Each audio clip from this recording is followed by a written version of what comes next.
like to call upon the Honorable Chairperson, Honorable Beth Ndewere, to make opening remarks. Honorable Chairperson. Thank you so much, Dennis.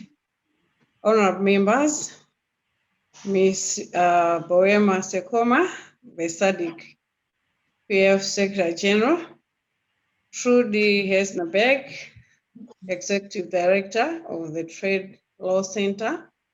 It's a great honor for me to speak before you this morning. Honorable members, as you may recall, the Human and Social Development and Special Programs Committee met on 10th March 2020 in Johannesburg, South Africa. During the meeting, the committee considered a number of issues that follow under its jurisdiction. Among others, the committee deliberated on the following: the implementation status of the SRHR HIV/AIDS governance project, the proposal on the need for the public financial management model law, as well as the matter concerning the recruitment of the program manager for HSDSP and GAYWAD. Honorable members, you may wish to recall that during the previous meeting, under any other business, the committee had requested that it should be briefed and oriented on the impact of COVID-19 pandemic in the SADC region. And looking at the program that is before us today, I'm glad to mention that the issue has been included and the Secretariat has engaged a resource person to present to us on the matter.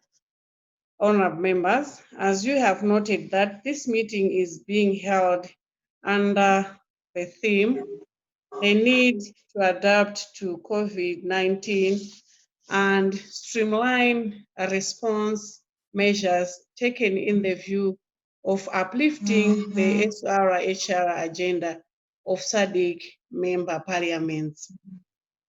In a bid to timely respond to the COVID-19 outbreak, the forum developed and released guidelines of national parliaments to follow and adapt their various responses to COVID-19 in harmonized manner.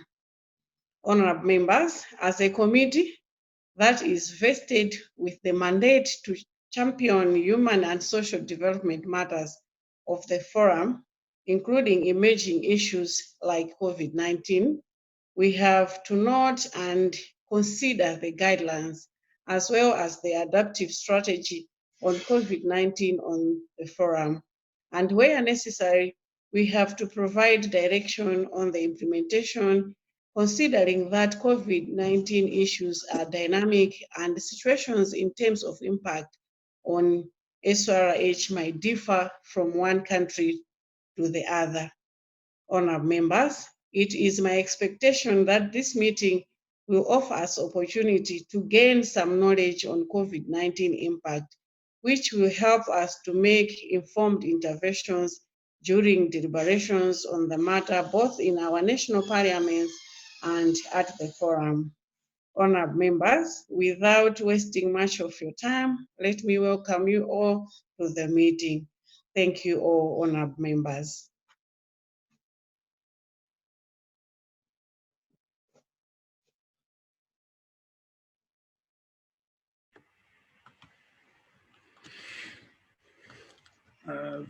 Thank you, Honorable Chairperson and Honorable members, for the opening remarks. The next agenda item is to consider minutes of a committee which were held at on 5th March 2020.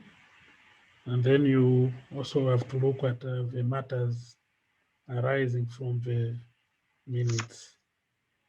Honorable Chairperson, you will also guide us, you will also take us through the consideration of the minutes. Honorable Chairperson. Thank you so much, Dennis, and all honored members. I hope everyone has a copy of the minutes. We'll start with page 1. We have names of those who were present and those who were absent, and with apology.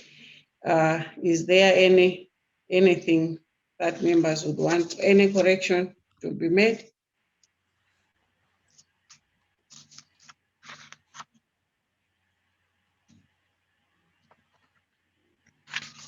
All right, so it seems on page 1 there's nothing to be corrected. No, Chair.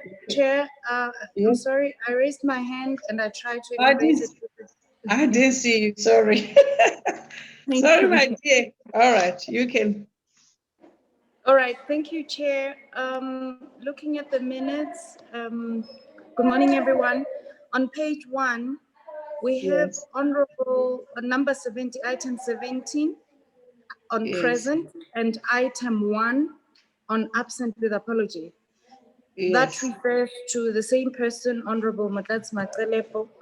So I needed Yes. to confirm whether he was present or he was absent with apology, but I suspect he was present because there are comments relating to him in the minutes. So can we kindly remove absent with apology, item 1? Thank you so much, Honorable. That's noted. Secretariat took note of that. She's suggesting that Honorable item number 17 was present, but his name is also appearing on the list of absent with apology. Yes, Chair, we've taken note. We will correct. He was present. Thank you. Thank you so much. Honorable members, can we now move to page 2? Could the Secretariat share the minutes on the screen? It may also help. Thank you.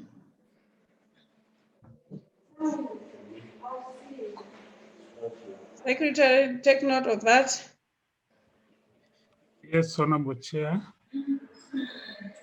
Can we, honorable members, can we continue while we are waiting for the secretary to display the minutes on the screen?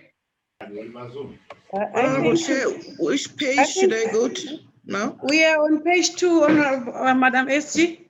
Okay.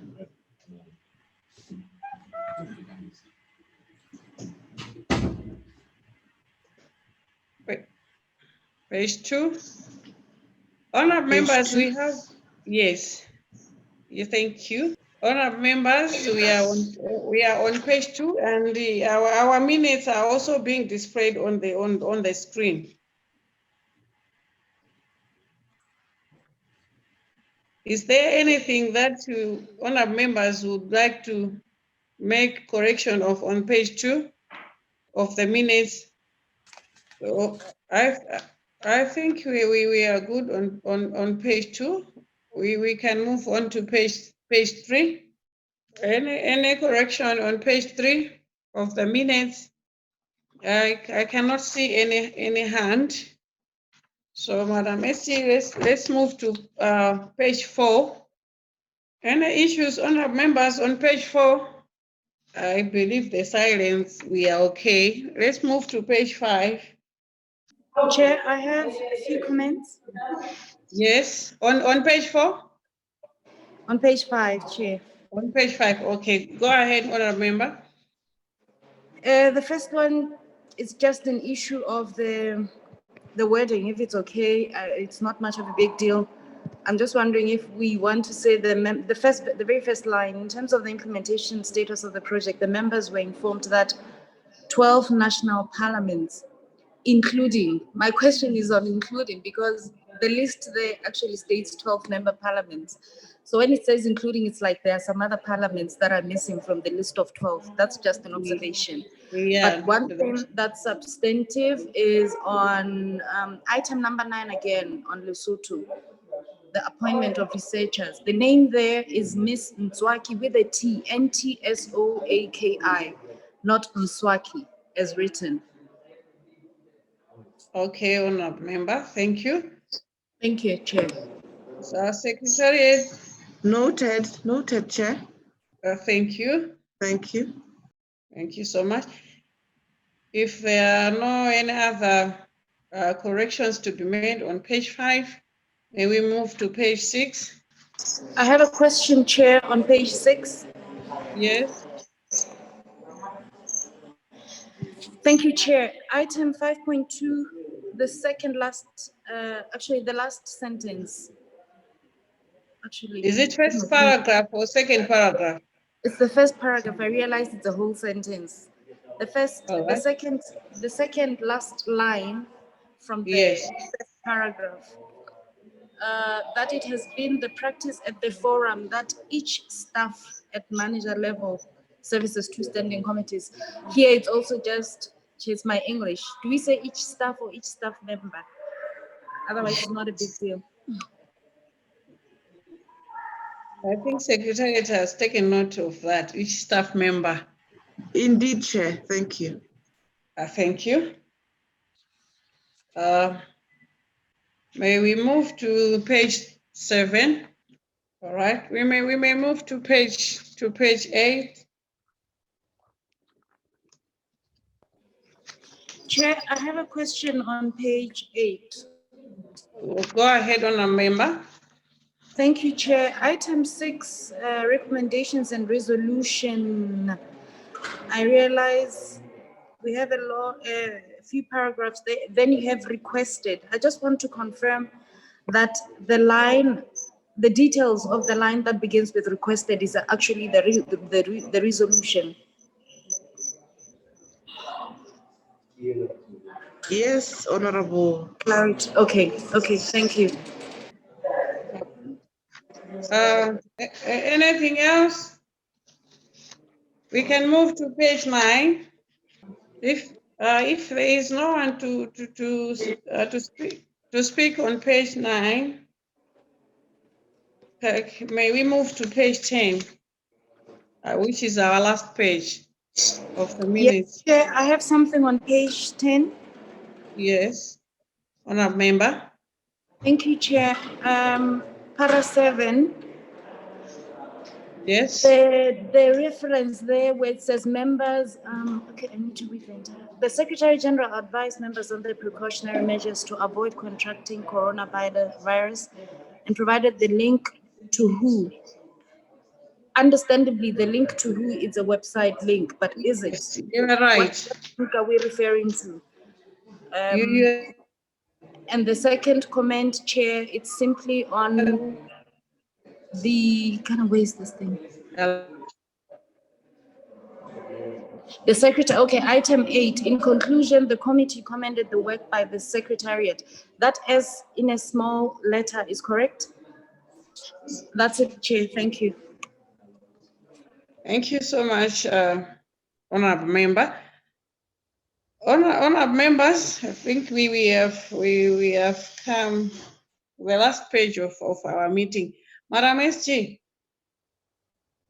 Thank you, Chair. Indeed, the link was provided. It should have been put there, or basically to rephrase to indicate that it was a WHO, World Health Organization related link. That will be taken on board. And indeed, Secretariat, we will emphasize with a capital S. Thank you. Honourable members. Thank you, Honourable Chairperson and Honourable members, for taking us through the consideration of our minutes of the previous meeting.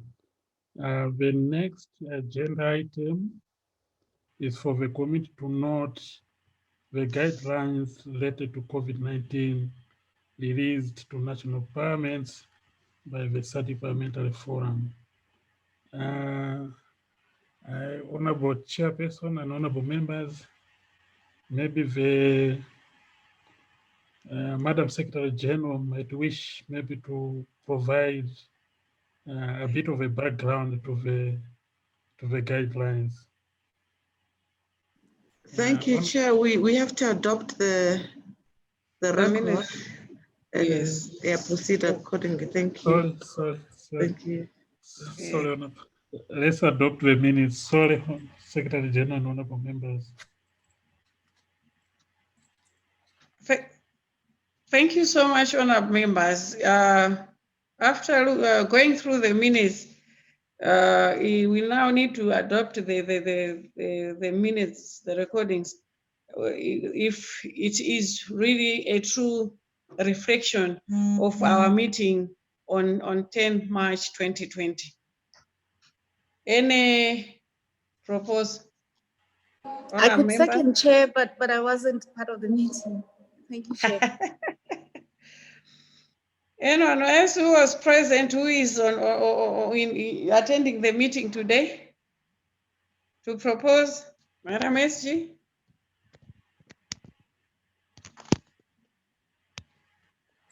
Zimbabwe and Angola were present, if they could assist, probably. Eswatini, I don't know if they're on board already. Zimbabwe and Angola, may you propose and the other second? Madam SG, can those members hear us? Is the honorable member just proposed? Honorable members, we need a proposer and a seconder for our adoption of our minutes. Those who were present on the 10th March. Chair, I know that Mozambique was present. Honorable Geronima, actually, she's even raising her hand. Maybe she wants to assist. Thank you, Chair. How come I don't see these hands? All right. Mozambique? Honorable member from Mozambique. Obrigada, senhora presidente, pela concessão da palavra. Moçambique esteve presente na reunião de março e apoia a adoção. Thank you. I did not have my interpreter, but I think she has just proposed the adoption of the minutes. Is it so, Madam Secretary?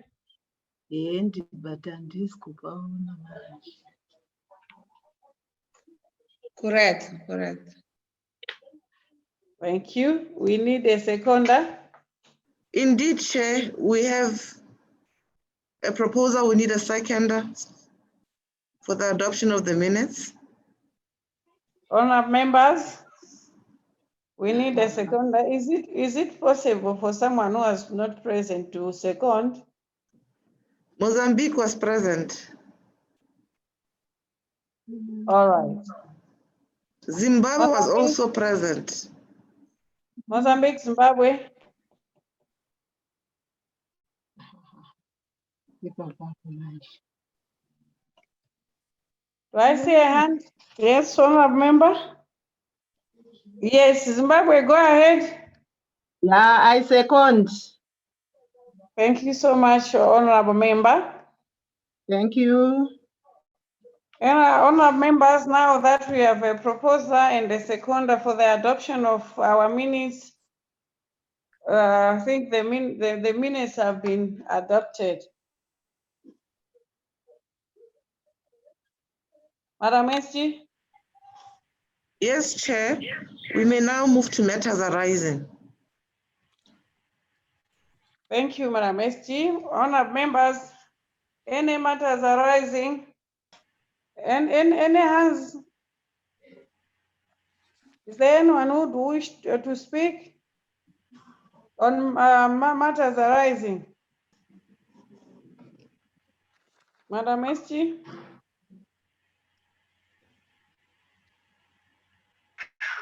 Honorable Chair, we may move from page to page and allow members to raise any issues on matters arising. All right. We may just go maybe to the headings and say this heading, that heading, to allow for other languages to also find their way through the document, since the page numbers are not the same. All right. Honourable member from Lesotho, you want to say anything? Something? Lesotho, I can see your hand up.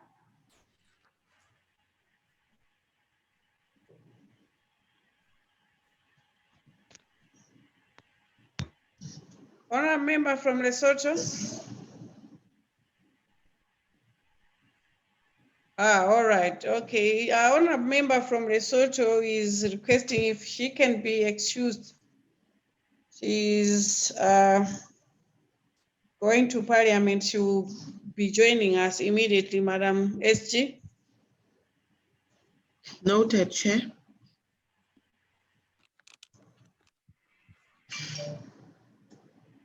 All right. I don't see. We go through the minutes, maybe heading by heading for matters arising. So we may start with item 10. Any matters arising on item 10?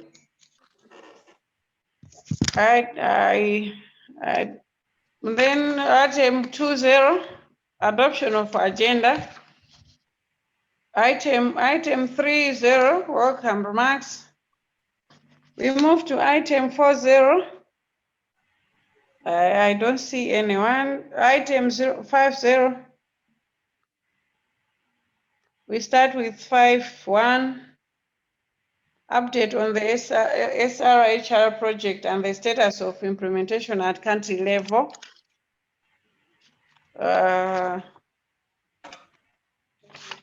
if there are no any matters arising, we can go to 5.2. Recruitment of HSDSP and GAWAD program manager. May we move to 5.3? Consideration of the model law on public financial management with respect to mainstreaming of the SDGs. I don't see any hand. Item 6.0, recommendations and resolution.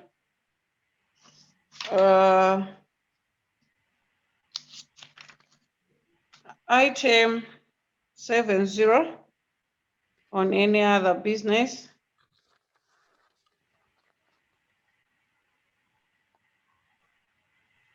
And then on item 8.0, concluding remarks.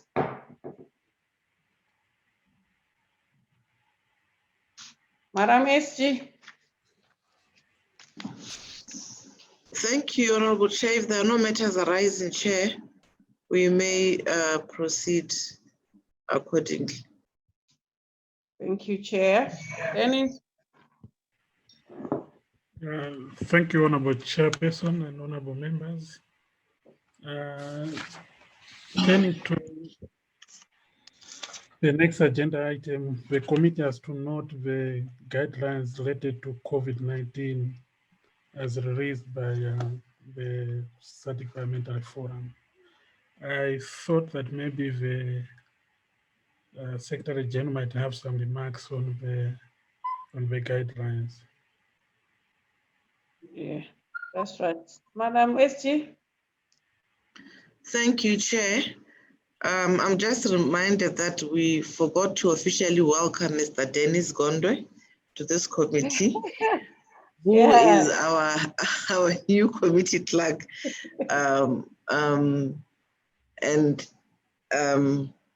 That is why he keeps referring to me, but this is just for today. You will effectively take over the process. Honorable Chair, just to indicate that as part of the work of the SADC Parliamentary Forum, we endeavor to set standards, we endeavor to be able to keep our members of parliament abreast on any other issue related to a matter of regional or national concern. That is why, in the case of the COVID-19 outbreak, we found this to be a significant issue of a public health threat that required that members of parliament or the institution of parliament are actually kept abreast on what needs to be done. The SADC PF therefore came up with this framework, which we believe that could assist aid both long and short-term interventions by our governments and by extension members of parliament. I will not go through all that, Honorable Chair, but just to indicate that we did this on the backdrop of existing frameworks that the SADC Parliamentary Forum has developed. We also did this in line with the principles that are aligned to most of the resolutions that the Plenary Assembly has taken and that this committee has actually been discussing over time. Honorable members will recall that we dealt very intensely with the issue of universal health coverage. It was actually one of the themes at one of our plenary assemblies in Swakopmund, where we looked at most of these issues within the guiding principles of how universal health coverage can inform policy and legislative responses in SADC. We also felt we should look at COVID-19 from a budget perspective. It is clear that most of our governments are going to have to look at the resources that they have to address the COVID-19 outbreak. But we wanted for this committee to realize that when the matter comes to Parliament, it is very important for parliaments to apply certain principles of equality, looking at the healthcare services, meaning the frontline officers, and looking at other issues that would assist us mitigate the impact of COVID-19. We brought to center stage the issue of sexual reproductive health services. And it has become apparent in most countries that are reporting that we are having cases that are shooting up where access to services is compromised, where teenage pregnancy is shooting in most of our countries. And at the same time, gender-based violence and rape have become center stage or issues of concern in our facilities and also in our countries. It is also important to look at what are essential surgical interventions. When governments brings the budget before Parliament or says, this is the money that we have for COVID-19, as we look at the budget, we must look at certain issues related to treatment. We must also look at which other illnesses are compromised in this process, especially around SRHR. Cervical cancer continues to be a concern. Provision of antiretroviral drugs continues to be a concern because HIV and AIDS has not disappeared. We also had to look at issues of how government is redeploying our medical staff to implement COVID-19 interventions alongside other existing communicable diseases or other existing issues to ensure that our healthcare system remains robust, that it doesn't lapse, that the delivery of essential services is also not compromised. So purely, this was supposed to assist members of parliament to monitor what would be important and without looking everywhere else and saying, what could we do? So as a one-stop guideline, this is what we felt our members of parliament could actually be looking into. These are some of the issues that we must ensure in our committees. We don't leave out central banks. We don't look at certain levies. We don't forget to look at what other legislations are gazetted that would need our input in the process. So I won't go through all those issues, Honorable Chair, because these are matters that are contained in these particular guidelines. We went ahead to actually make it very easier for us to be able to look at what is the outcome. Members of Parliament, for instance, enact targeted SRHR and HIV-related legislation at national level. The issues that I've been raising, you could be looking at legislation on sexual and gender-based violence. You could be looking at legislation that refer to sexual reproductive health rights commodities. You could be looking at the issue of sustainable financing in the health sector broadly. It could be an issue of unintended pregnancies, the issue of safe abortion, the issue of non-discrimination of rights of key populations, all within the realm of universal health coverage. So how does the impact of COVID-19 affect the outcomes that I've just referred to? You'll find that there may be a prioritization that is required by national parliaments in relation to COVID-19. We have seen a spate of emergency legislation which caused a disruption in the legislative activity for other thematic fields. We had, for instance, that gender-based violence cases from March, let's say, to April, I think June, July, April. In March, you had maybe a significant number of gender-based violence cases reported. When you go further after COVID-19, you find that those numbers have gone down. It does not mean that there were no sexual gender-based violence cases. It just means that people were constrained or confined to their homes. They could not travel out. People could not protect themselves, among others. We've also learned that there were so many pregnancies that were realized during this period. When schools opened, a lot of learners came back pregnant to school. So it is very important to look at other indicators in terms of how does this COVID-19 impact on us? And we have proposed adaptive responsive measures. So we say guidelines have been issued to national parliaments to advocate for a human rights approach to addressing SRHR and COVID-19. In this respect, both are to be prioritized on the legislative calendar, although emergency legislation on COVID-19 will be understandably enacted with top-level priority. So when you, honorable members, go through this particular guidelines, they will find that they can find wisdom or can awaken certain interventions in their countries based on what is currently happening, because each country is going through different, situations. We've talked about the issue of voting for budgets there. I'll not go into the example. I'll just encourage all members to look at that. We're also speaking of how you can increase oversight and accountability over the state institutions. We would not want misuse of funds to be an issue during this particular issue. We would not want a situation where those who the budget has been passed for their benefit actually does not benefit them ultimately. So it would be important for parliamentary committees to look at some of these indicators and say, what is it that we can do to ensure that we hold government accountable to what has been basically put on the table and passed by Parliament.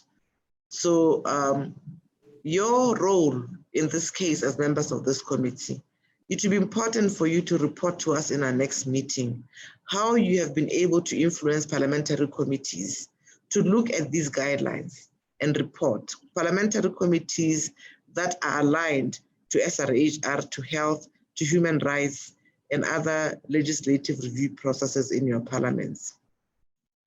We're also saying that it is important for parliaments to demonstrate inclusivity and an increased interest and willingness to champion issues of SRHR in your communities, especially focusing on vulnerable or marginalized populations. So this is something where we would be willing to hear from you, honorable members. Which meetings did you have with which groups? How has the COVID-19 restrictions, especially in the rural areas where there's no internet connectivity, where we know that a lot of our communities are disenfranchised, what is it that we can bring to the table that can inform policy review? We are also aware that we belong to various organizations, SADC, PF, IPU, CPA, YALA, Pan-African Parliament, or we interact with these. It will be very important for us to look at what are they producing during this period that we can learn from and enhance responses within the SADC region. There are also other issues around increased efficiency and utilization of empirical research by the institution of Parliament. Let us network. Let us go on the website of the World Health Organization. There are institutions like the APHRC, like HED, who are producing a lot of research. A lot of organizations, even CSOs, are always on Zoom, giving information, sharing what is happening. And this is what we'd like to encourage our members of parliament to basically engage with such processes so that at the end of the day, we are actually well informed and we can report. So I'm not going to go into other themes that we can pick that are below, but it's important to look at themes around gender equality and sexual gender-based violence. It is important to look at early and unintended pregnancies and safe abortion in your countries. It is important to look at issues of commodity security and access to sexual reproductive health and HIV-related services with a view to reinforcing health systems and contributing to universal health coverage. The issue of comprehensive sexuality education is also very cardinal. It is important for us to look at it. We are seeing developments in most of our countries. We are seeing members of parliament stepping up and being able to make very progressive recommendations on this matter. That is why in the group, the WhatsApp group for the committee, we shared a communique from Zambia on comprehensive sexual education. This speaks to some of what we are saying members of parliament and parliament should be proactive around.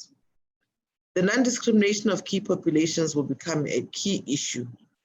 And it is very important because when we look at voting for budgets, this is where this particular group is actually disenfranchised. We need to create solidarity around this area and look at the principles of universal health coverage and protect all that we represent. This is what the guidelines is giving us, honorable members. We'll be looking forward to your reports in the next meeting. We are looking forward to you surfacing these guidelines to other members and other committees and parliaments so that you may be able to collect data that can be shared through the SADC Parliamentary Forum and inform other policy developments across our SADC member parliaments where we can learn from each other, where the citizenry does not feel we are sitting back and not responsive to what is happening, where we go across households, not only in the urban areas, but in the rural areas, and we can fight against the human and social development deficiencies, which will be occasioned by the COVID-19, and ensure that our governments are able to manage through robust good governance and through consistent parliamentary oversight. I thank you, Chair, and I would really be encouraged if our committee members lead in this regard as champions to assist us to make use of these guidelines. Thank you, Honorable Chair. Thank you so much, Madam SG, for that beautiful brief summary on the SADC guidelines, SADC PF guidelines for SADC national parliamentarians. Indeed, yeah, it is true, and it's a fact that COVID-19 pandemic has brought in so many negative effects on our citizens, especially the rural people. I would like to concur with you on the effects on the teenage pregnancies. In Malawi, that one is the figure is so huge of young girls who are falling pregnant because of the closure of schools. So it is really important for us as honorable members to take note of the guidelines and make sure that we share them with our fellow members, and then we bring in impact to assist, and also for us to become relevant in our parliaments and also in our communities. Thank you so much, Madam SG. I hope the members will take time to look at the guidelines and share with other members. Thank you, Madam SG. Thank you, Chair.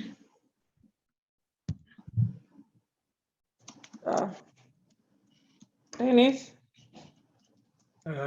Thank you, Honorable Chairperson and honorable members. Listening to Madam Secretary General, I think she has covered both items, the guidelines as well as the strategy, the adaptive strategy for the forum concerning COVID-19 in relation to sexual and reproductive health, SRHR.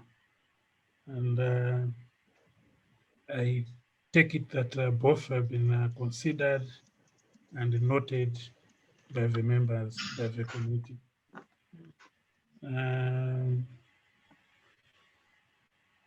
Maybe, Honorable Chair, maybe members might wish to have comments on the strategy as well as the guidelines. Madam SG. Chair, Is it possible if we give time for members to make comments on the guidelines? indeed, Chair, this was these guidelines were shared with national parliaments, but we felt the committee is critical in driving and championing the mainstreaming of these guidelines. Yes. And take leadership so that we keep it on the agenda. It should not be guidelines that go astray. They are not only relevant for the committee for HSDP, there are components related to governance, there are components related to gender, there are components related to all the other elements that have been outlined in terms of thematic issues. But it would be good if this committee championed. So indeed, Honorable Chair, we may give this committee an opportunity to look at them and, as indicated, report back in the next session robustly for each country to see how they can give life to these guidelines, engage at national level, and see what each country can bring to us at the next committee sitting in 2021. I thank you, Chair. Thank you so much, Madam SG. Honourable members, is there anyone who would wish to comment or contribute on the guidelines that we have gone through?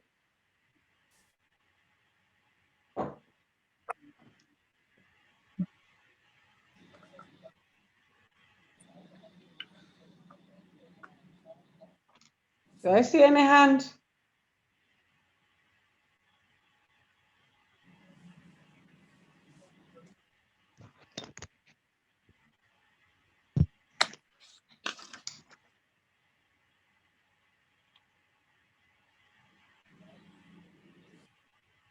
Bom dia a todos, conseguem me ouvir? Is that Angola? Angola, sim, conseguem me ouvir? Queria saber se estou a ser ouvida. Moçambique está a ouvir perfeitamente. Ok. Bom, eu queria, antes de mais, cumprimentar a presidente desta sessão e todos os ilustres deputados.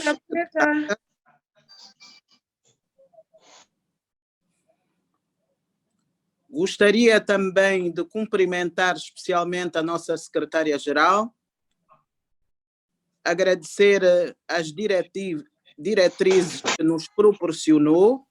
Madam SG? Sim. Estou a ser ouvida? Interpreter, there's no interpreter. Okay. Yes, we can hear. You can hear? Ok. Eu estava a dizer que queria, em primeiro lugar, saudar a nossa presidente desta sessão. Gostaria de saudar também as ilustres deputadas e deputados. Uma saudação muito especial à nossa secretária-geral, Boemo Secoma. Gostaríamos de agradecer as diretrizes que nos passou, pois estamos todos a viver uma fase difícil por causa da pandemia do coronavírus, que teve um impacto muito forte sobre os nossos países. E eu gostaria de congratular-me pelo facto de, pelo menos, a nossa democracia parlamentar não ter ficado confinada. E a verdade é que estamos a conseguir reunir-nos, utilizando o parlamento eletrónico, vamos poder trocar ideias e opiniões sobre os temas importantes que a nossa comissão tem estado a abordar. Em relação às diretrizes, é claro que nós, como membros desta comissão, acompanhamos devidamente o impacto da pandemia nos nossos países e procuramos tomar as medidas necessárias no sentido de fazermos face a essa pandemia.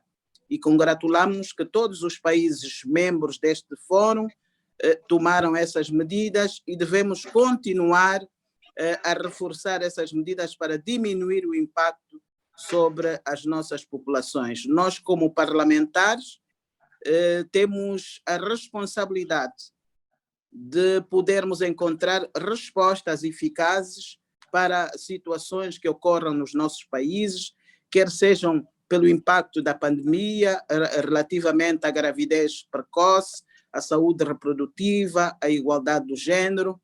Mas eu gostaria de sugerir também, e o Fórum Parlamentar da SADC tem uma grande experiência na elaboração de leis modelos, deveríamos começar a pensar em leis modelos também para estes casos especiais que nós vivemos. Essa pandemia foi uma pandemia inesperada, nós não contávamos com ela e penso que devemos começar a pensar em leis modelos neste sentido. A outra questão que acho que devemos também começar a pensar é como os nossos países poderão ter acesso a esta vacina para fazer face a esta pandemia. Porque se partirmos do princípio de que os cidadãos, perante a Constituição dos seus países, são iguais, então nós pensamos que essa vacina deve também abranger todos os cidadãos. Então deveríamos começar a pensar neste sentido, para não termos uns países que têm direito à vacina e outros não. Penso que o Fórum deveria também prestar alguma atenção em relação a esta questão. Nós tomamos boa nota em relação às diretrizes que nos fez lembrar a nossa secretária-geral e estaremos, obviamente, atentos e preocupados em dar resposta a estas questões. Muito obrigado pela vossa atenção.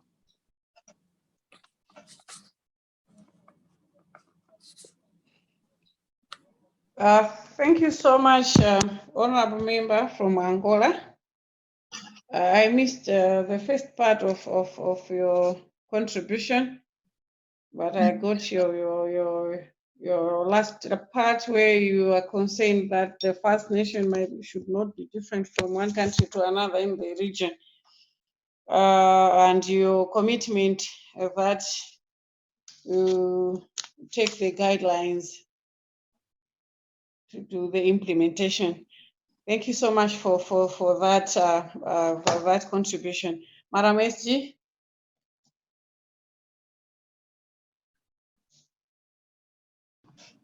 Indeed, Chair, that is a welcome intervention from Angola, and we're encouraged as a secretariat to get such encouraging responses from our membership, because this is the direction that we would like to see us all go in building the SADC Parliamentary Forum. I thank you, Chair. Thank you so much, Madam SG. Is there any other member who would want to come in with contributions?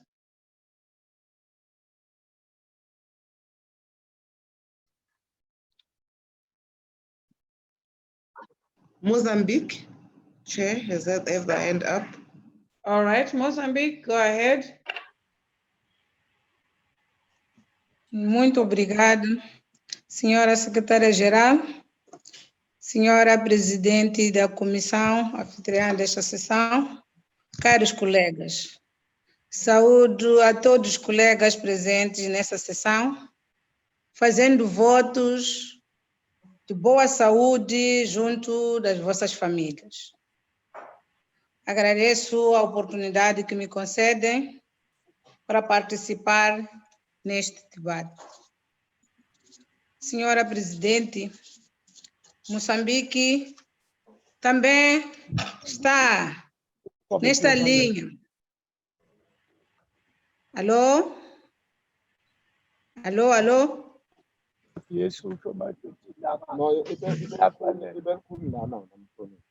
Hello.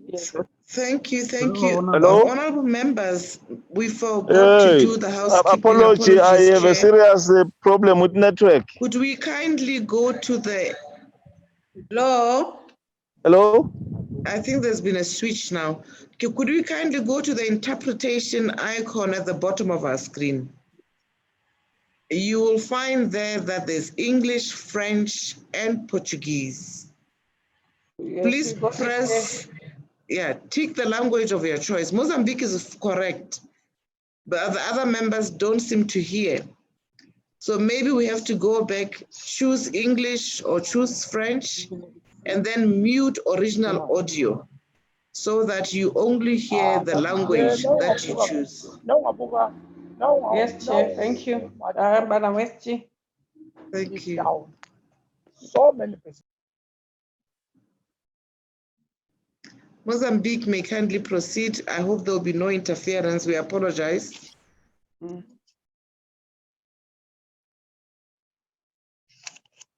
Muito obrigada.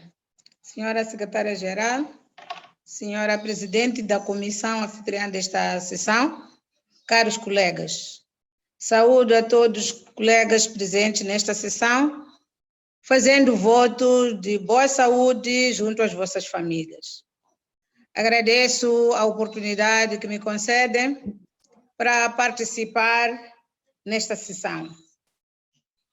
Moçambique também tem acompanhado as diretrizes e também estamos como parlamentares a fazer tudo para minimizar o impacto negativo que a pandemia traz ao nosso país, às populações desfavorecidas e à própria economia do país. Estamos atentos para tudo fazer para minimizar este sofrimento.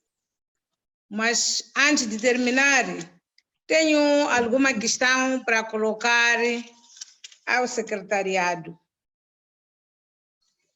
É difícil participar, às vezes, queria propor que nas próximas ocasiões, ao se convocar reuniões, pudessem mandar documentos de uma forma antecipada para permitir a preparação. E também que os documentos sejam traduzidos, tendo em conta que temos alguns países que são da língua portuguesa. Então, os documentos devem sempre virem traduzidos. No meu caso, recebi documentos ontem, no final do dia, documentos que não estão traduzidos, que é difícil a minha participação eficiente aqui nesta sessão. Muito obrigada.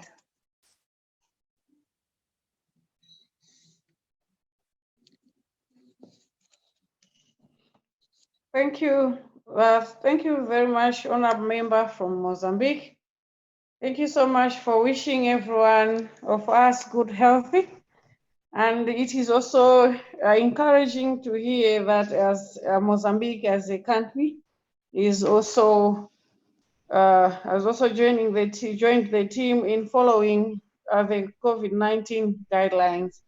And as per your request, that is very true. The Secretariat may wish to note that one. It's very true that we need those documents days before, so that we look at them, so that we can be effectively participating in the meetings. Madam SG, I hope you are going to respond on that one. Thank you so much, honorable member from Mozambique. Madam SG. Thank you, Chair. We would really like to apologize. We had a problem with translators. What do you call? Yes, translators.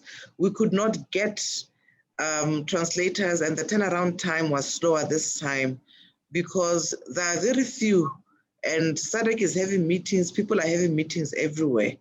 But all the documents have been translated and were sent, albeit late. So we apologize for that, Chair.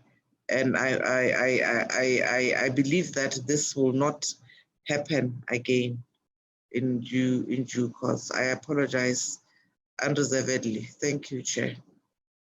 Well noted, Madam SG. Is there anyone,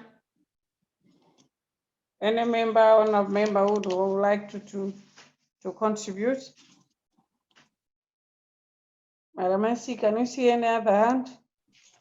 I don't see any hand, Chair, and I think for fairness, Chair, we may defer more input on this matter to the next committee session in order to bridge the gap of language where documents arrived late. Thank you. Noted, Madam SG. Dennis? Thank you, Honorable Chairperson and Honorable members and Madam SG. It appears this agenda item, both the guidelines and the adaptive strategy have been noted and considered. Honorable Chair, I would propose that before we move to the next agenda item, maybe if we have a 10 minutes break for members to refresh themselves. Thank you, Dennis. Honourable members, there is a proposal that we will break for 10 minutes just to refresh ourselves in readiness for the next items. Are we in agreement? Madam SG?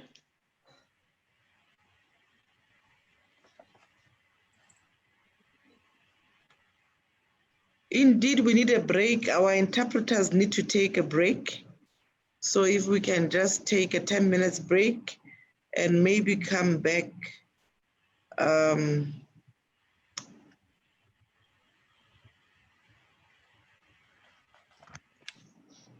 Will 10 minutes be sufficient, Amanda? We may come back at just maybe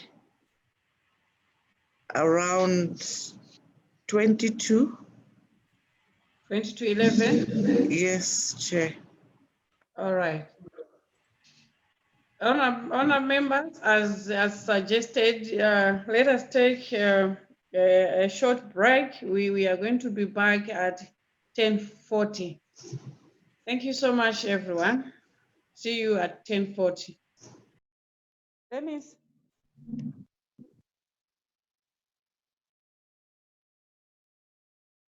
We are here, Chair. Thank you, Madam SG. Honour members, welcome back to our meeting. Before we went to break, we were about to look at item number 5 on the agenda item. Dennis?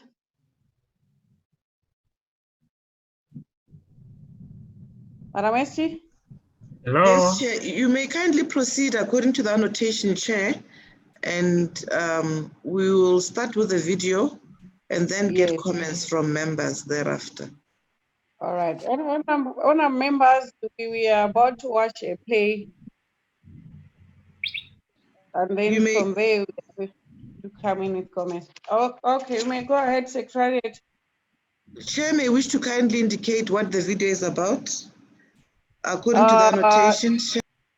All right. Item number 5 is the commemorative mention of International Safe Abortion Day 2020.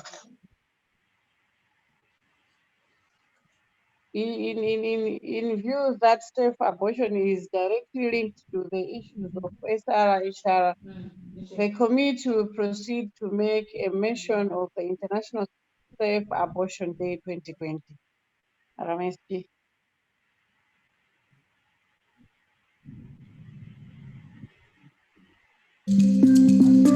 We all want the best for women and girls in our communities, but thousands of our sisters are harmed or dying unnecessarily each year due to unsafe abortions. Like Alice, who at 16 discovered she's pregnant. A nurse said I was intersex. To stay in school, I had an unsafe abortion and I almost died. She's not alone. 1 of 4 pregnancies in Southern Africa end in abortion, and in all of Africa, an estimated 60,000 die each year of abortion complications. There are many justified reasons an adolescent girl or young woman might need to access abortion, from rape and unmet need for contraceptives to medical and economic reasons. Across Africa, the majority of abortions are considered unsafe. Unsafe abortions cause around 1 in 10 maternal deaths in the region. These deaths could have been prevented through unrestricted access to safe abortion services and contraceptives. Access to safe abortion is a matter of saving lives. There are also several physical and mental consequences, including lifelong injuries and trauma from unsafe abortions. Adolescent girls and young women's development can all be harmed by societal and self-stigma, loss of education, and economic opportunities. There are economic consequences for government and public health systems too. Safe abortions are far less costly to society than the cost of addressing complications due to unsafe abortions. It doesn't have to be this way. We can save lives of adolescent girls and young women in our region. Providing unrestricted safe abortion is possible and necessary. So what stops our adolescent girls and young women from receiving the care they need? Restricted policies and legislation on abortion are a major barrier. Even when safe abortion is legal, with no restrictions, barriers such as long distances to get to the healthcare center, lack of information, or stigma and judgmental attitudes from healthcare workers or community leaders can prevent adolescent girls and young women from accessing the available safe abortion services. And when abortion is seen as taboo or sinful, then societal pressure becomes another barrier. Change is possible. We can establish policies and legislation which provide all sexual and reproductive rights without convictions. We can speak out and stand up to stop stigma, judgment, and taboos, and start building environments that promote choice and save lives. We can tell healthcare providers that reproductive healthcare saves lives, and it is their ethical duty to provide comprehensive services without judgment or reservation. And boys can support adolescent girls and young women in their lives by well-being development. Policymakers must both check restrictive abortion laws to save lives and implement comprehensive sexuality education to prevent early and unintended pregnancy. Our leaders have an obligation to safeguard access to safe abortion and a development issue. We can support women and girls in our community in healthcare choices that are best for their families, their health, their education, their economic development, and their future as productive citizens of society. Remove policy restrictions to safe abortion. Provide services without judgment or discrimination. Prevent unintended pregnancy through access to sexual and reproductive health information and contraceptives, and support choice.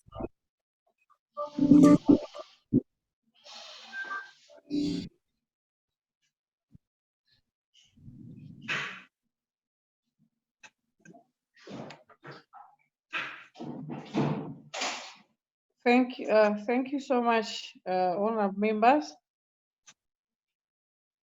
We have watched the video, and I think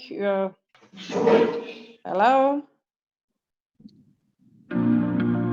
As political leaders and policymakers, it's our responsibility to do what's right for our citizens, to provide for their health and well-being, while also ensuring our countries prosper economically.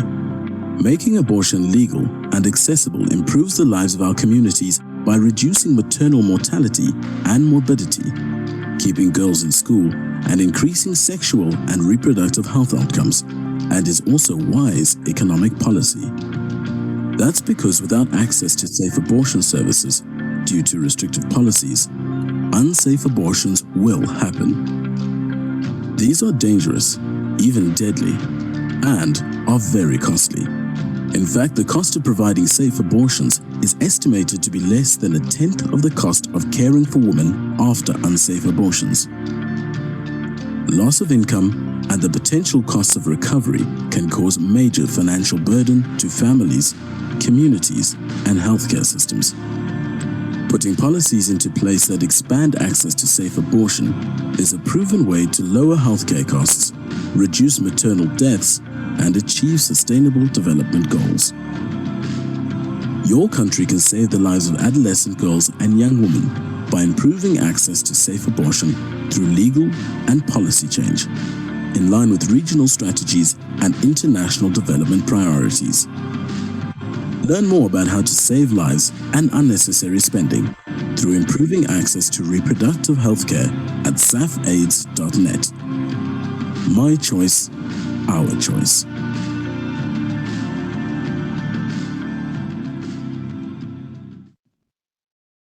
Hello, Madam SG.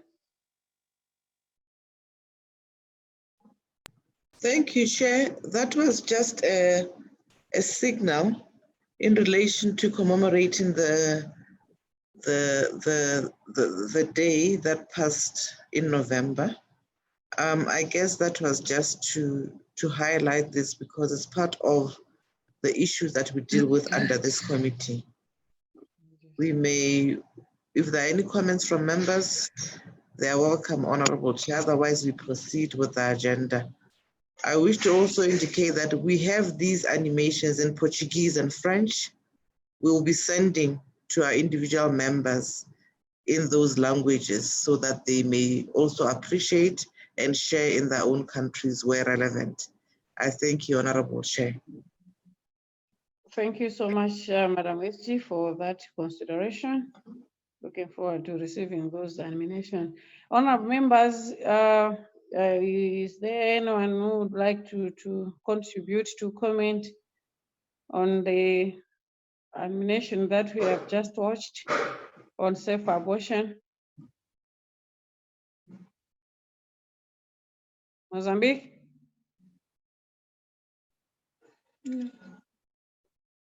Okay. Angola?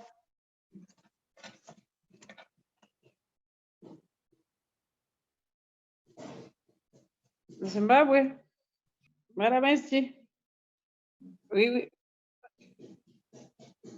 Members, we may, I don't see anyone raising their hands to comment. May we proceed to the next item on the agenda? All right, we may move to the next agenda, Madam SG. That's a presentation on the socio-economic impact of COVID-19 in the SADC region. Honorable members, Madam SG, allow me to now invite Mr. Trude for the presentation, our source person. Thank you.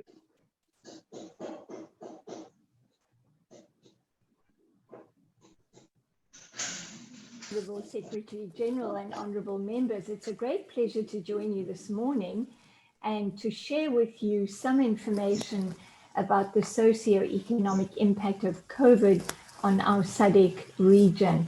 I have a presentation, so I will just prepare to share that with you. And I look forward also to our discussion a little bit later.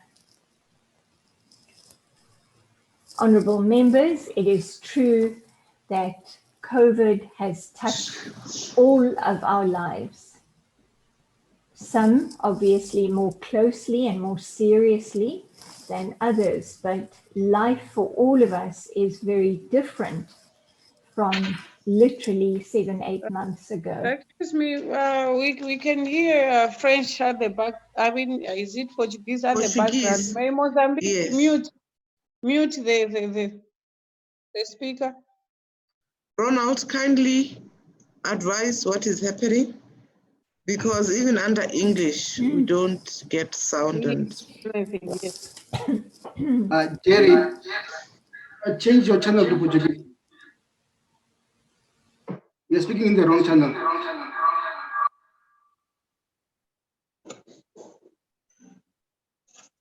Okay. apologies, Trudy. No problem at all, honourable members. As I was briefly saying, COVID-19 has affected us all. And as we start... Kindly indicate when we may proceed, Ronald. We can proceed now. Everything's okay. Thank you very, very much, honourable members. Thank you, Ronald, for that. I think one of the important lessons, honourable members, that we have learned from COVID in the last few months is, of course, that we are all interconnected, that indeed national responses, which all our governments have undertaken legitimately and appropriately, have regional and even broader impacts. We have also realized the importance of regional integration, regional cooperation, and regional responses to what is a global pandemic, a regional pandemic, and of course, a national pandemic. The health crisis, which really was the first to reach our attention, quickly became a global economic May we crisis. proceed, Ronald?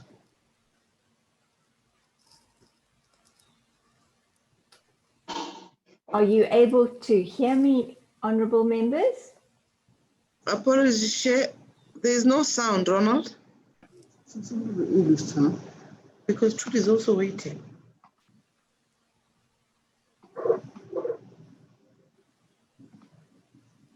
You have been now speaking, isn't it? No, I heard you say you're on the wrong channel. Yes. Trudy, kindly say something so we test. Good morning, honourable members. Can you hear me now? I can hear you, Trudy. I'm not sure if the other languages are also. I didn't hear. Can you hear me now, honourable members?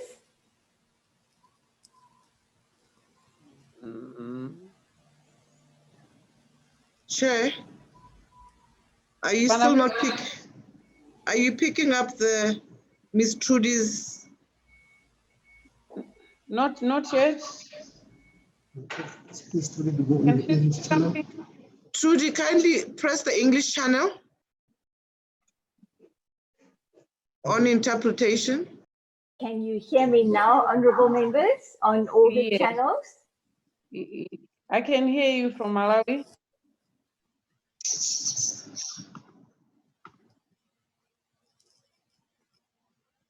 I think we're fine to go now.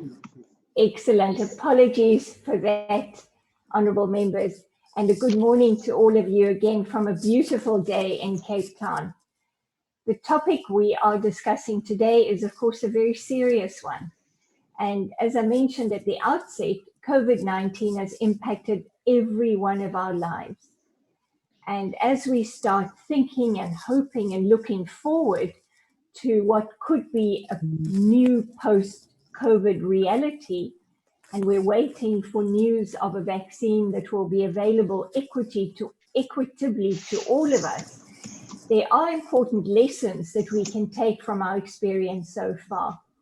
At the outset, of course, COVID has been a very, very important reminder to us of how interconnected we are at a national level, across stakeholder groups and constituencies, at a regional level within SADC, for example, but also at a continental level, and of course also globally.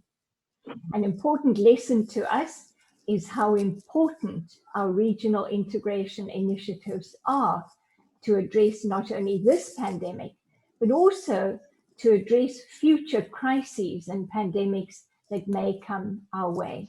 They may not all be health related. Some of them may well be climate related.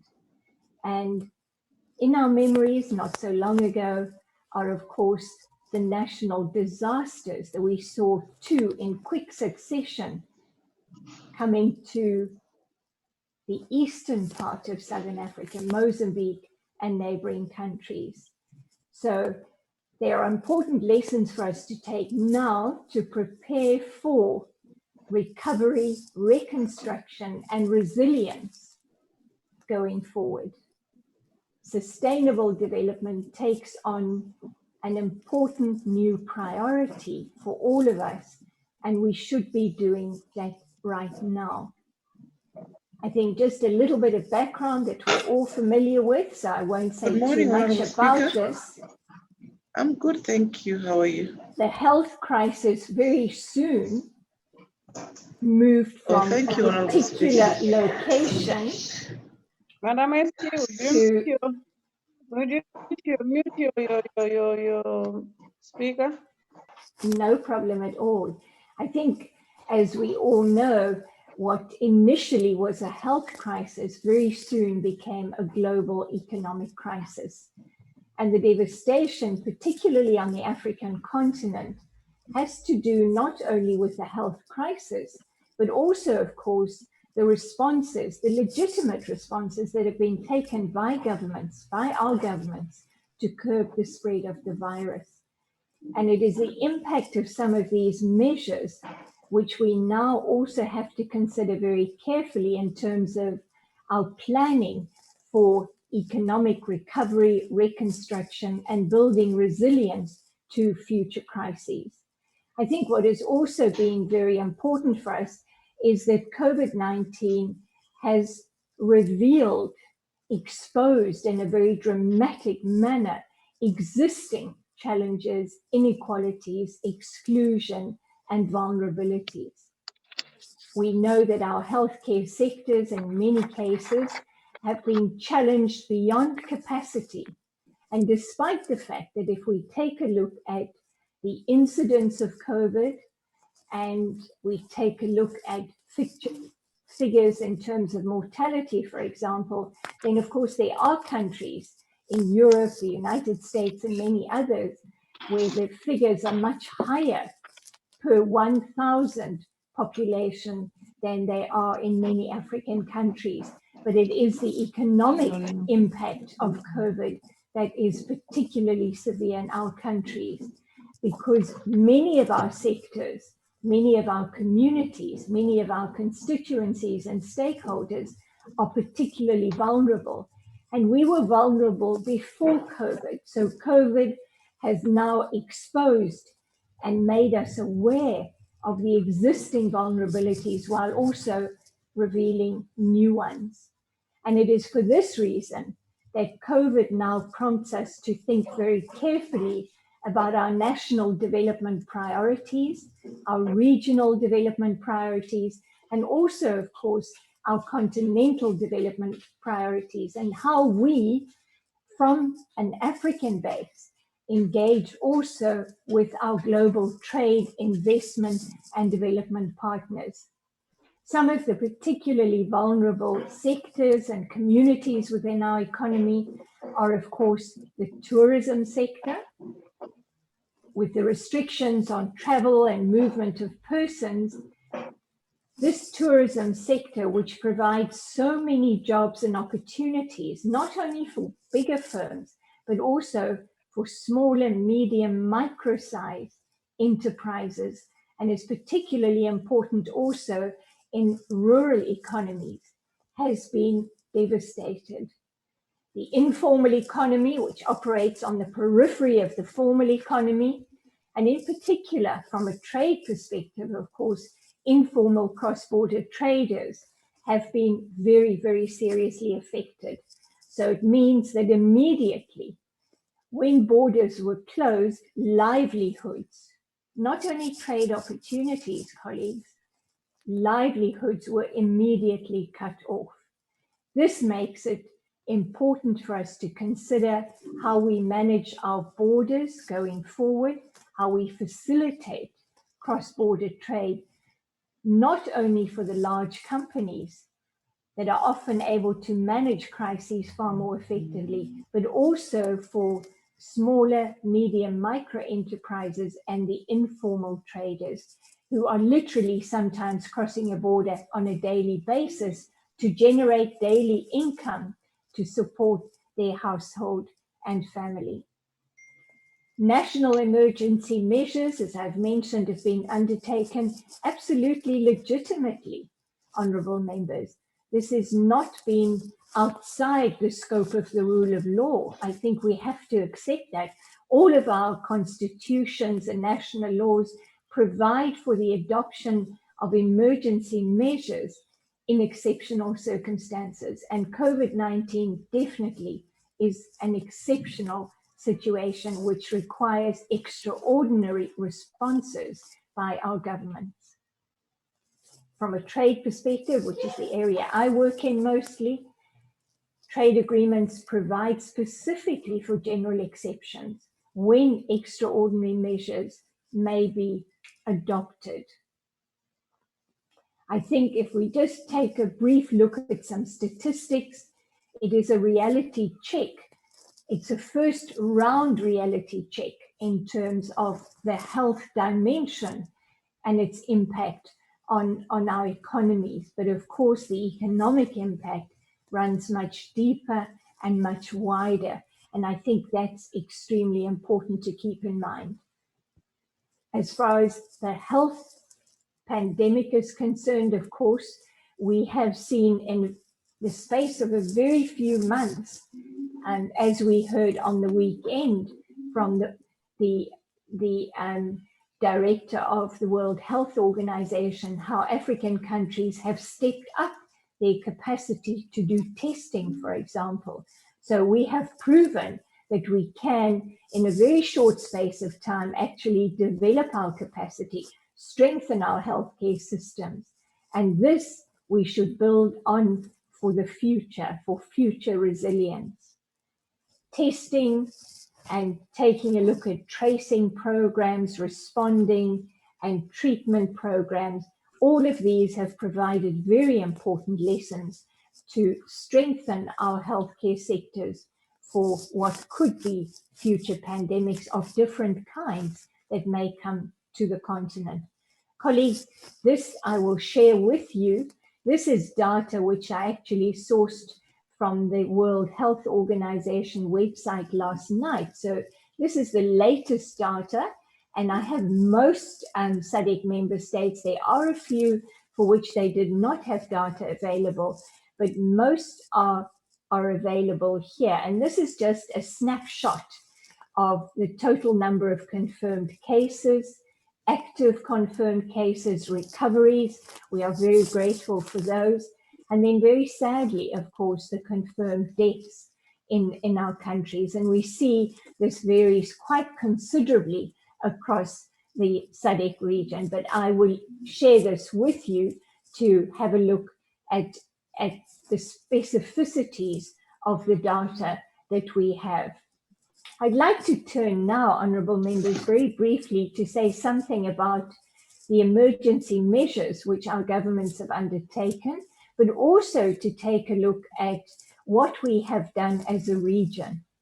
And what we have done as a region in terms of SADC, but also what the private sector has done.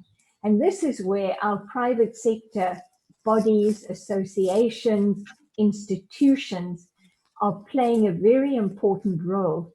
And it is, of course, the relationship between SADC institutions and the private sector institutions, the role of national governments, and all the constituencies in our stakeholder communities collectively that have to address this pandemic. We cannot do this alone at national level. We need to do this collectively as a sub-region, and we need state and non-state actors to play a very important role. I think very important to keep in mind, as I've mentioned, all of our national constitutions govern states of emergency or extraordinary challenge. And these conditions are, of course, under parliamentary oversight. I think this is extremely important.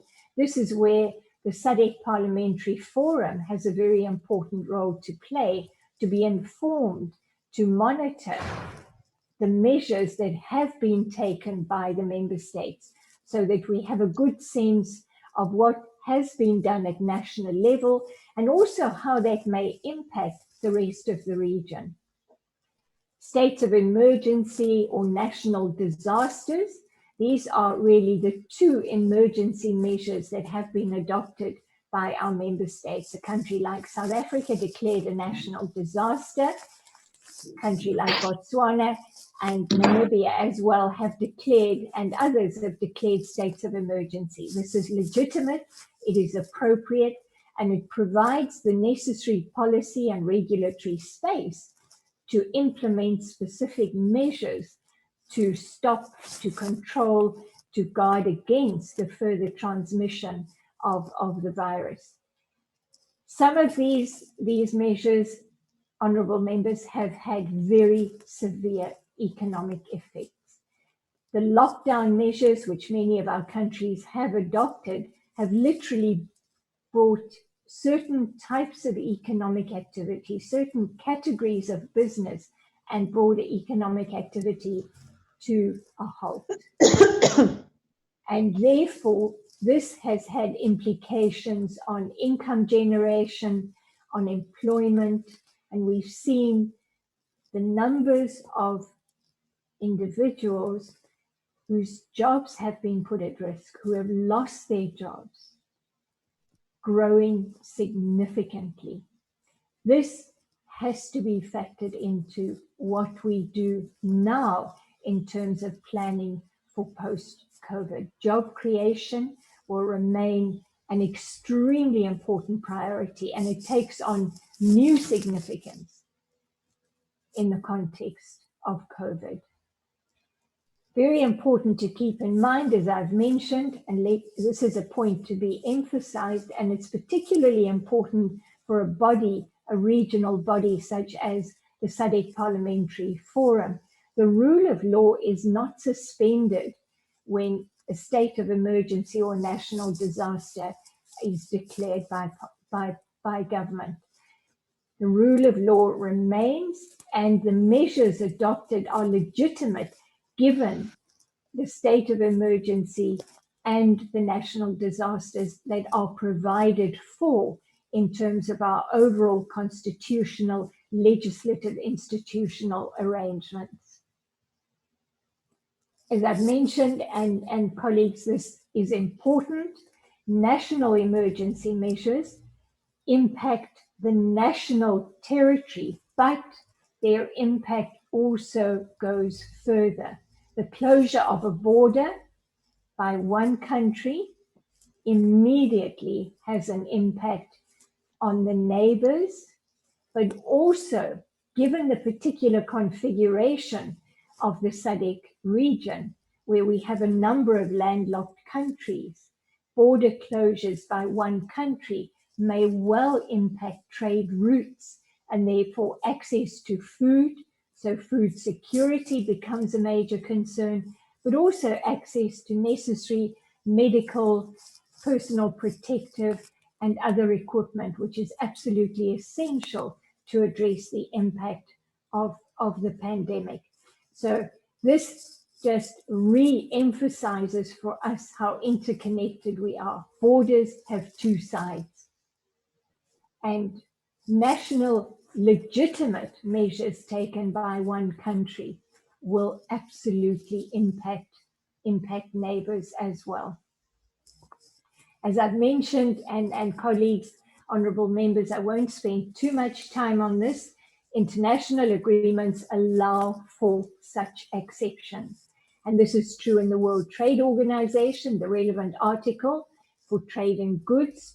The General Agreement on Tariffs and Trade, Article 20, is really the umbrella and, in a sense, the broad in a sense, framework for such exceptions. But our SADC Protocol on Trade, Article 9, also provides for exceptions. So these are legitimate also at the regional trade level. I think this is important to keep in mind. In the SACU agreement, some of our SADC member states, of course, are also at the same time members of SACU. Article 18 of the SACU agreement makes that provision as well. The same approach we find in other regional economic community agreements too, and very much also in the African Continental Free Trade Area Protocol, Article 26 on trade in goods.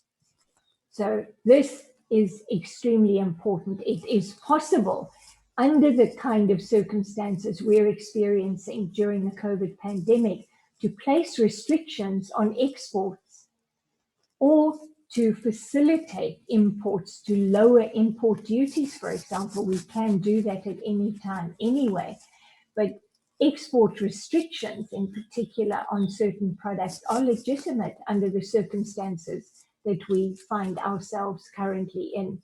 And those again are undertaken for legitimate reasons to make personal protective equipment or even food available in our domestic economies. We have to keep in mind, honourable members, that when governments entertain these kind of measures, they recognise the importance and the impact that it will have. And their first responsibility, of course, is to their citizens, to protect the health, welfare, the safety of their citizens. And it is in that interest that they adopt the measures. They are, of course, cognizant of the fact that measures that they do take will have an impact beyond their national jurisdictional boundaries. Some of the lessons, and I'm focusing a little bit here on the trade issues, which have become very, very prominent in a discussion about the regional impact of COVID. As I've mentioned, we are really cognizant, we are so aware of how important regional integration, regional cooperation is during times of crisis. And this is a lesson that we can take to other areas of development and priority, for example, industrial development and so on post-COVID. We are interconnected. We need to take a look at industrial development, for example, not only as a national priority, but also as a regional priority. From a trade perspective in particular, some of the issues that we are noting very carefully is that some countries have quite legitimately started adopting digital trade solutions. And these are, for example, e-certificates of origin, accepting e-payments, and e-certificates for standards, communicating digitally. So in some cases, this has been in a very basic format via email, Gmails have been used and so on, so that we expedite decisions and facilitate trade. One of the important lessons we should take from this, I would suggest, honourable members, is that if digital trade solutions such as these work during a time of pandemic, we should look very seriously to their adoption under good times as well. So post-COVID, we should leverage these solutions too, because they bring significant cost savings, time savings, and they make interconnectivity that much easier. They reduce, in particular, the transaction costs of doing business, which disproportionately, of course, impact smaller, medium, and micro enterprises. So this is something that is very much under discussion in SADC and other regional economic communities, but also when we start implementing the AFCFTA, we should be looking to digital trade solutions. Of course, they are contingent and they depend upon us having connectivity and energy security. So those two requirements for digital trade solutions to work are absolutely critical. And of course, there is a lot of work to be done as well. We've also recognized how important domestic capacity is to manage processes like export permit application. So if one thinks about the national ministries or the national trade bodies, which would be managing the permit regimes where there are export restrictions and export of personal protective equipment may only take place with an appropriate permit, that has placed significant challenges on our domestic institutional capacity. The officials in the ministry or at the agencies in South Africa, that would be the International Trade Administration Commission that receive the requests for those permits, that have to process them, their capacity has been stretched. So going forward, in terms of capacity building priorities for us to manage our trade effectively, these are lessons we need to take note of. And what kind of capacity do we need to build to make these institutions and these processes more efficient? At one point, we noted that on some websites, it indicated that it could take 10 days for a permit to be processed. Honourable members, if this is urgent medical equipment or drugs, for example, 10 days is a very, very long time. People's lives would be at risk. So we need to look at that very carefully. In the context of facilitating trade and improving the processes that underpin and support our regional trade processes, we need to have a look at services. And colleagues, this is extremely important, very important for us to keep in mind. And if we take a look at, for example, transport regulations are such an extremely important one. Very important that, for example, our load limits, axle load limits, and so on are really, really important. And this is where the trade and services agenda becomes very important to us as a trade facilitation agenda as well. We also need to take a look at how cross-border payments are processed. Do we have interconnections between our financial institutions? Can we do this electronically, for example? Or do we have to go to a bank physically to make a cross-border payment? So very important that we are able to do that. As far as tariffs are concerned, tariffs, of course, impact the price of goods. And there are many, many analysts who are now suggesting that we take a look at reduction of import duties in a range of products, pharmaceutical products, protective, personal equipment, and so on. So this again, colleagues, honorable members, is extremely important. This is now a priority as we prepare our tariff offers for the African Continental Free Trade Area negotiations. Many of our countries are very much busy with that process right now. And there are sources of supply on the African continent. So we need to think about those tariffs, and at the same time, a very important aspect has to be focusing on our productive capacity. The vulnerability aspects that I've mentioned very briefly, and honorable members, we know these issues so well. Africa as a continent is home to 33 of the world's 47 least developed countries. Of those 33, 14 are landlocked. This brings specific challenges. Some are also small island economies. That brings additional challenges to dealing with the economic and social impact of a pandemic. Many of our countries have in the last few years, and perhaps even longer, been experiencing significant fiscal challenges.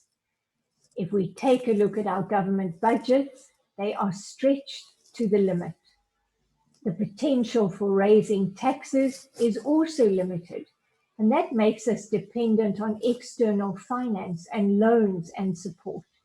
And this is certainly an area that we have to monitor very carefully. Many of our countries have been able to engage with particularly the International Monetary Fund, but also with the African Development Bank, the World Bank, and so on, and with our development partners to secure funding which can help us to address some of these issues. But, honourable members, we have to keep in mind that some of these support streams will exacerbate our national debt. And this is a major challenge because that carries into the future and a time where we are looking at reconstruction and recovery from COVID. I think we've said quite a lot about the state of healthcare systems, and I think this is again where taking a look at our productive capacity. Some countries in SADC have pharmaceutical production sectors or producing drugs that we need to address not only COVID, but other medical conditions as well. But we can expand that. We can expand that significantly. The production of personal protective equipment and other medical equipment, again, honourable members, we can develop that capacity. We've seen some countries, some innovations, even by engineering students at some of our universities, have made new designs for masks and ventilators and repurposed. We've seen repurposing of productive capacity in some of our countries. We need much more of that. The digital divide, and I've referred to digital trade facilitation solutions, but the digital divide, honourable members, goes way beyond trade facilitation and digital trade solutions. The digital divide, as we've experienced it during COVID, has focused our attention on the importance of bridging this divide, because if we do that and we have what we aim to achieve, universal access in terms of access to energy, to broadband, to the internet, the opportunities for expanding educational services to reach communities that are facing significant challenges, the opportunities are important. But connectivity, investment in the basic infrastructure, energy infrastructure, opening our regulatory regimes so that they permit greater development of renewable energy production, even on a small scale, becomes extremely important. Honourable members, some analysts are saying, and this is very, very true, that the consumers of energy in the 20th century, with technological developments, now become the producers of energy. As a household, if we have some solar panels on our house, we become a generator of energy. If we generate during the summer months, for example, surplus energy, we should be able to sell that into the national grid to be able to alleviate shortages in other parts of the country, or indeed the region. So trade in energy services becomes important, but we need to look at that infrastructure. We have a proud history going back to the late 1980s. It's under SADC with 2 Cs, where we developed the Southern African Power Pool, for example.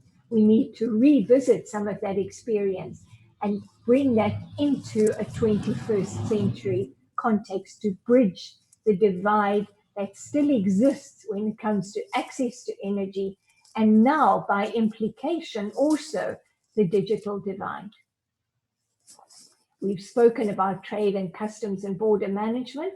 Let's turn very briefly to look at informal cross-border trade. Informal cross-border trade, honourable members, as I've mentioned, is important for the livelihood of millions.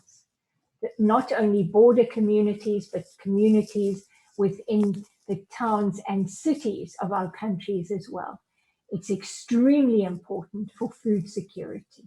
Much of the informal cross-border trade is in food, clothing, and other consumer goods. This is absolutely critical. Here, an item which we should add to our agenda is a serious discussion of the use of simplified trade regimes. Some regional economic communities have adopted those. In SADC, I know there have been discussions, but we need to look at this as a priority, where we take a look at how we can make customs and border management and the application of tariffs to informal and small cross-border traders much easier, more accessible.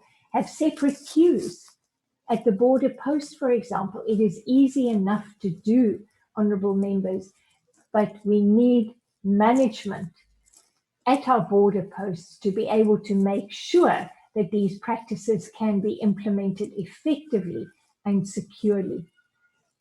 COVID secure trade is absolutely critical for all who cross our borders. How are we going to do that going forward? Another very important area of impact, economic and social impact of COVID, has been the impact on remittances. Remittances in some of our countries make a significant contribution to financial inflows at the national level, and of course at the household, at the family level. Those remittances are absolutely critical for the livelihoods, for the survival, for access to essential services and supplies for those households. During COVID, as a global pandemic, some of those global sources of remittances have become themselves under severe strain, and therefore the decline in remittances has impacted us all of our countries in the SADC region, and of course beyond, very, very severely. The dependency on remittances, honourable colleagues, honourable members, is very important for us to understand. What do we do about that going forward? We know from UNTAD studies, they've published a number of very important studies, and also the World Investment Report with predictions about declines in foreign direct investment. They estimate that for this year, foreign direct investment to the African continent will decline by between 25 and 40%. Honourable members, that's extremely significant. And that is relevant also for our plans for reconstruction and development of our productive capacity, because we do need foreign direct investment to expand and diversify our industrial capacity. We do not, as countries and as a region, generate enough savings to translate into investment on our own. So the role of foreign direct investment from global sources, but from other African sources, has to play a very important role. Finally, on this slide, honourable members, I've noted the impact on gender, the impact on women.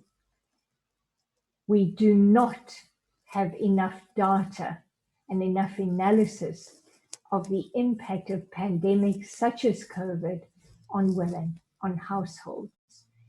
This is absolutely critical. Although the data seems to indicate for many countries that the incidence of COVID, so those those of us who contract COVID, who test positive and do become ill from COVID, that the male population tends to be slightly more impacted than women. But we have to look beyond that to understand the economic and social impact, the gender impact of COVID, because of course women still play an extremely important role at the household level, at the community level, as care providers within the healthcare sector. If we take a look at our nursing populations, for example, in many countries, of course, there are more women than men. So this is an area, again, a lot of further study and analysis needs to be done. The African Union has done a very important study and published in April this year, so in the early days of COVID experience. And it has highlighted some of the issues that we have spoken about as well in terms of the economic and social impact. And it has highlighted in particular the impact on some sectors like tourism. They also highlight the effect of declines on remittances, foreign direct investment, official development assistance, but also they note that we may well see under these circumstances illicit financial flows and also practices like smuggling across our borders. And this means, of course, that we've got to look very carefully at the different streams of impact, streams of economic impact of COVID. They also talk about endogenous effects of COVID-19 on our economies and societies. And this, they first of all link to the healthcare sector, morbidity, those of us who become ill, and unfortunately those who do pass on.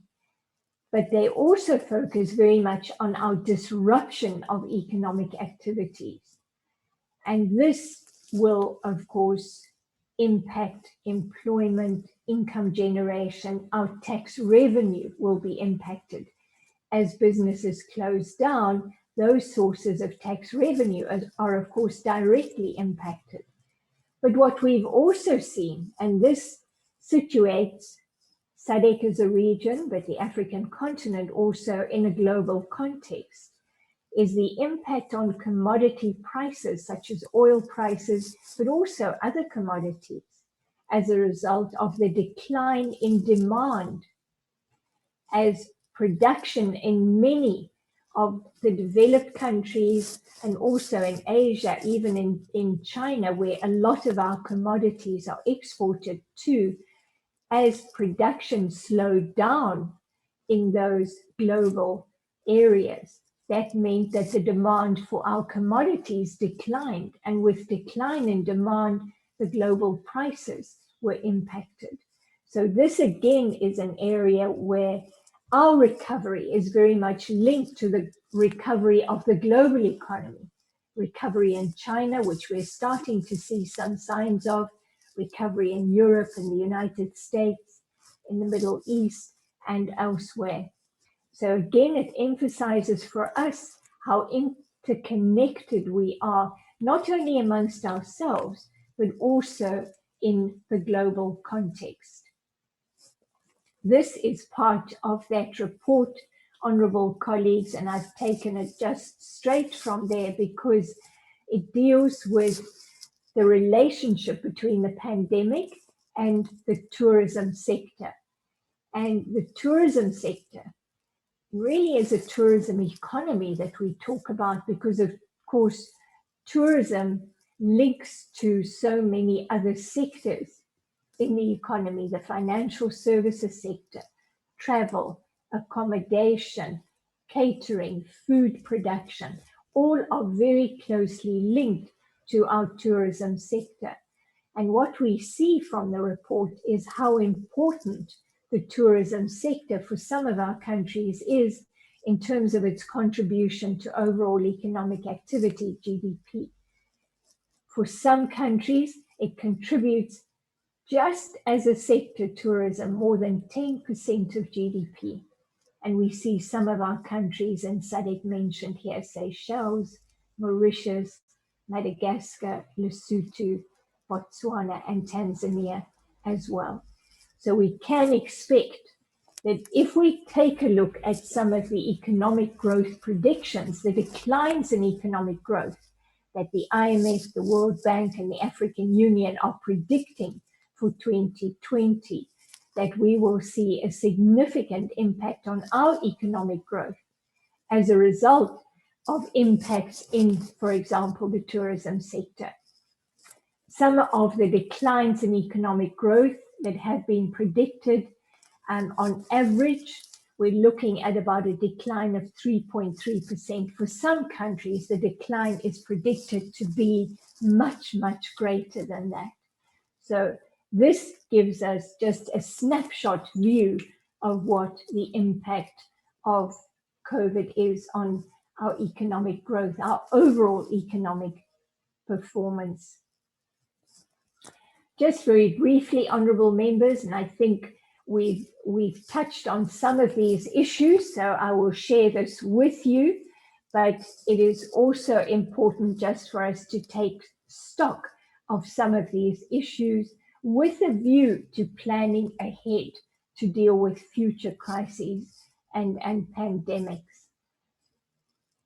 Border posts, we know, demarcate jurisdiction. And for borders to work efficiently, we know, even before COVID, we need bilateral cooperation at the very least.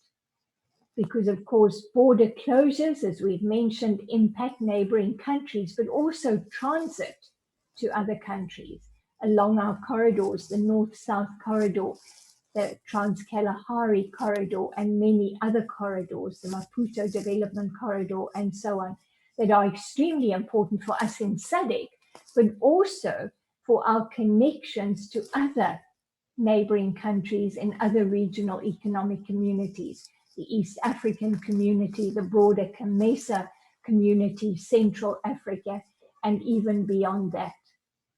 So here we now recognize, and I think this, from a SADC Parliamentary Forum perspective, is absolutely critical. The role of the RECs is emphasized. And what we have seen, of course, is that regional economic communities have issued emergency guidelines and recommendations. SADC's initial guidelines were published on the 6th of April. They have, of course, been subsequently revised and updated, taking into account subsequent developments. But we see even so early in the pandemic that they called for cooperation among member states. They called and encouraged digital trade solutions, e-certificates of origin standards, and so on. The one challenge, however, honourable members, is, of course, that they are guidelines, that we are in a situation, and this is not only the case in SADC, but it is the same in all our regional economic communities. Guidelines are not binding. They cannot be enforced. So they are extremely important, and to be honest, many, many countries have actually made it their utmost priority to apply the guidelines very assiduously. But there may well be cases where that doesn't happen and national priorities trump those regional guidelines. But that is the way guidelines work. African governments have responded, all of them, literally across the continent, have responded, and I think that's extremely important. Some have now in recent months started to relax rules, but some have unfortunately, very sadly, had to reimpose stricter regulations as the pandemic has entered perhaps a second wave or spread more rapidly than we may have anticipated. Very important that if we take a look at what we learned from our responses and the experiences, consultation, cooperation, regional responses are absolutely critical. So very important to keep all of those in mind. Honourable members, I won't go through this. I will share it with you. This is just a collection of examples of some of the assistance and the financial lifelines that have been provided by the International Monetary Fund to countries in SADC. Others have benefited as well, and I can share more details on those. This is quite important, different facilities. The rapid credit facility has been quite an important one. These are facilities which are available at fairly short notice. So some of them, if we look at the dates, go back to early April, so very early in the pandemic, April, May, and so on. Others have come through later. So this is important for us to monitor, but the implications of these financial support streams, the financial flows, are going to be important as we prepare to recover. This, honourable members, is just a schematic representation of some of the measures that we have seen undertaken. So we know at Customs and Border Management level, of course, there have been changes to working hours at the border. Skeleton staff has been deployed in many, many cases, and this may well have put pressure on those staff, and queues at border posts in some cases have been much longer than we are used to. Testing, mandatory testing of truck drivers, arrangements to get test results expeditiously, and the acceptance by our partner states of testing certificates. This is, of course, really important. So if a truck driver has been tested in one country and drives across the border into another country, it is important that we have cooperation and mutual recognition of those certificates. So this again requires cooperation, very important. In terms of trade facilitation and taxes, so value added tax or general sales tax on some medical supplies have been waived or rebates have been provided. So that's extremely important to keep in mind as well. We've seen the use of e-certificates, as I've mentioned, digital financial services. This has been an extremely important learning experience for us. SADC guidelines, I think these are really important. COMESA and other regional economic communities have also put forward guidelines. Let's have a look at some of those. And honourable members, these are just excerpts from the SADC guidelines. I think honourable members are familiar with them. The objectives, very important, to harmonise and coordinate, absolutely critical under these circumstances. And what we have focused on in the harmonisation requirements in particular is, of course, taking a look at the flow to make sure that there is uninterrupted frictionless trade, especially of essential goods, food and medicines and medical equipment. So member states have made lists of essential goods, and they have not all been exactly the same.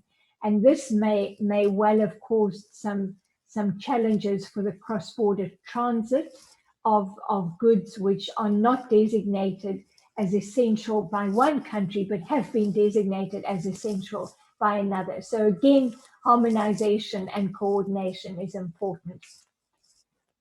These guidelines aim to encourage member states to simplify and automate procedures, and to take a look at the establishment of national transport and trade facilitation committees.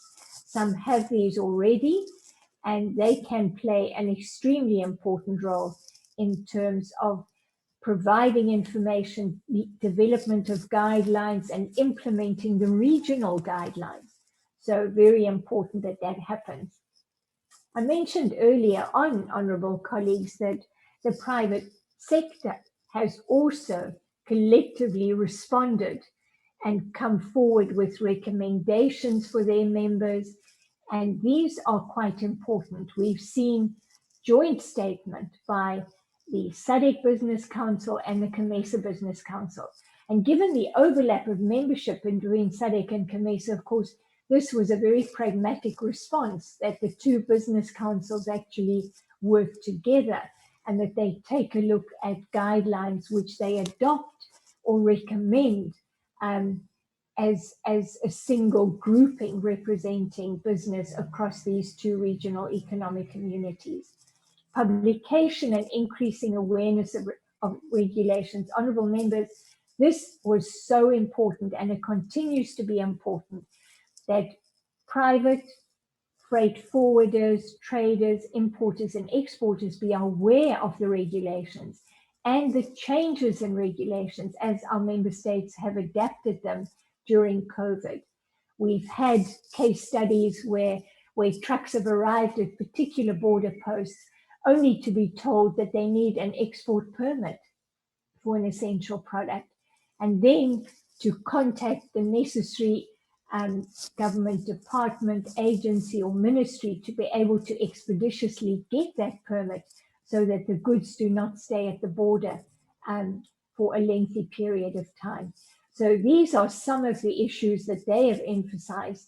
They've also focused on ports, and the ports, of course, so important in terms of getting access to essential goods from our global trade partners. So port efficiency has become under the spotlight. Port efficiency, of course, links also via the intermodal transport links to rail and in particular to road transport.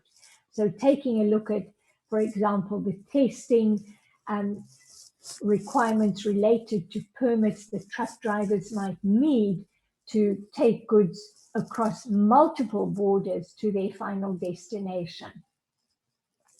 Quite recently, Tripartite Guidelines, so this is under the banner of the Tripartite Initiative, SADC, EAC and COMESA, have also been published, and these are quite comprehensive. They relate to and they touch upon the energy sector, the healthcare sector, very important in terms of providing in the healthcare sector high quality personal protective equipment, improving the working conditions for our frontline healthcare workers and so on. They've also urged member states to utilize the African Medical Supplies Platform. Honourable colleagues, I'll share with you some details on that in a minute. They also focus on the education sector, transport, trade facilitation, and again, there's reference to energy. But let's have a look at the African Medical Supplies Platform. This was launched not so long ago by President Cyril Ramaphosa from South Africa, who is also the 2020 chairperson of the African Union. And it is in that capacity that he launched this platform. Essentially, honourable members, this is an e-commerce platform that provides access to an African and also a global base of vetted manufacturers and strategic procurement partners to purchase medical equipment, personal protective equipment, and so on. So this is a global, essentially a global marketplace under the auspices of the African Union. Payments are facilitated by Africa's Export-Import Bank, Afrexim Bank, logistic partners on the continent, the national carriers, so our national airlines, global freight forwarders are all involved in this concerted effort to make sure that we get expeditious access to medical supplies on the continent. It is also related to a much bigger Continental initiative, the Pandemic Trade Impact Mitigation Facility. And as you see, reference to the support that the Afrexim Bank has developed here, $3 billion US under this facility. This is extremely important. Part of the discussion under this banner also relates to industrial development going forward. And this emphasizes the links between the AFCFTA and another flagship project of the African Union, AIDA, Accelerated Industrial Development for Africa. This becomes a major priority. Honorable members, I will finish in a minute. I do want just to focus our attention on the African Continental Free Trade Area. And as I mentioned earlier on, we are now in the very important stage of finalizing our negotiations on tariffs, rules of origin, and sector commitments for trade and services. Tariffs on medical equipment, pharmaceutical products, and so on are really important. We need to facilitate trade to make these products available to all. There's an equity priority that we have to look at. But when it comes to trade and services, the 5 priority services sectors do not include healthcare and education, for example. We have an opportunity to expand that agenda, given the lessons of COVID. But amidst all of this really serious negative impact on economy and society, we are seeing the ingenuity of our traders, our young people, and so many constituencies in our economies and societies. And I've introduced here just a couple of the good stories that we also have to recognize and build on. UNICEF launched a COVID-19 Design Innovation Challenge. And we've seen youth across our region and across the continent respond and develop new products, new services, new digital solutions to the challenges we're facing. In Malawi, a young person, Sam Misikini, 23 years old, honorable members, he's designed an offline mobile learning app called Inspire to make e-learning work in a country with very low digital literacy. In Tanzania, over 200 young people took part in this challenge, and a number were selected for the innovative solutions that they developed. We start to see that quite a lot of them have to do with digital applications. And of course, this is a competitive advantage that the youth has and that they can leverage to provide and develop new solutions. Post-COVID, in conclusion, honorable members, post-COVID is not here yet, but a discussion about post-COVID recovery, resilience, and reconstruction is urgent. Some of the issues that we must put on that agenda, we have to diversify and develop our productive capacity. We will be more resilient if we have more diversified economic structures. Regional value chain development becomes more important now. And we are looking at neighborhood networks, so networks within subsections of SADC or at SADC level, also across the continent. Food security takes on special significance. What can we do to leverage not only the agricultural sector, but also agro-processing? So linking agriculture to industrial development, extremely important. Trade facilitation becomes very important because food trade is time sensitive. So that has to be part of the solution as well. Services sectors, honorable members, we have to focus on the development of our services sectors, healthcare, education, transport, communication, and many, many others. Financial services, obviously very important as well. But healthcare and digital healthcare solutions, e-learning, these are opportunities that we have not tapped sufficiently yet. But the prerequisites are there. Energy security, infrastructure, equipment, and appropriate regulation are absolutely critical for us. This has to be a priority. Trade facilitation, we are working on this, honorable members, but there's a lot more we can do. National government capacity to respond and manage a crisis, and we talked about the problems or the challenges associated with managing export license applications efficiently, for example. So, honourable members, in summary, that is a little window into the enormously complex impact of COVID-19 on our economies and society. As the Trade Law Centre, we monitor on a daily basis the impact of COVID. We impact on a country and regional level to see what measures are being implemented and what impact there will be. Honourable members, Honourable Chair, thank you so much. That's the end of the presentation.